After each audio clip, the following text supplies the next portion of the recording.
داوای چی ئەەکەم داوای ئەوەکەم دەسیم پێ نەکرێ موچەیە 250,000مان هەبووە ئەگەر ئەمان نەنێ بۆمان بکەن ئەگەر ناشمان نەنێ با یەکێ بێتە دەرەوە بڵێ کاکە جا وەڵی هیچ تێشمولیەوە ناکە بڕۆ خواافستان بێت ئەدا ئێمە داوای چی یەکەین داوای حەقی خۆمانەکەین وەڵی کە هاوانی کاوێ ئەنفال بەخوا لە ئێمە مستحقتریتانە لە کوردستان ئەس ئێمە 2 ساڵە بێ معاشمان بڕاوە هەر متمان چییە وتە چاکسازیە ئێمە چاکسازی ئەمە چەند ساڵ ئێمە وەستاوی داوا لە حکوومەتی هەرێمەکەم لە بەرپرسە باڵاکان سەرێکی ئەم فەقیر و هەژارە بکەن جوابێکی ئەم فەقیر و هەژارە بنەوە هەمویان کەم دەسن ئەگەر ئەتوانن بۆیان ئەکەن ئیشەکە با بۆیان بکەن ئەگەر بۆشیان ناکەن پێ بڵێ کاکە جان ناتوانین ناکرێت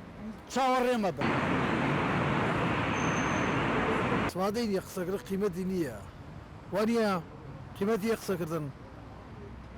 گوێمان لێ ناگرن قیمەتی مەیش موشێکوانێژە چاکسازیەکەن علاساستم چاکسازیێت نازانم ئەمە 2 ساڵە چاکسازیە تەواو نەوی وەڵای داواکاری ڕات بەگەمان بۆ بگەڕێنێتەوە تەواوەڕەوەی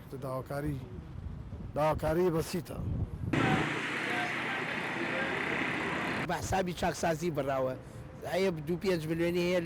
لە چاکسازیەکە لەوا بیکە وەڵای خراپ نییە باشیش نییە بەست ژیانمان پەیوەندیە بەو 250,000ەوە حکوومەت بڕیوێتی داوا لە حکوومەتەکەم کە موچەکانمان بۆ بگەڕێنێت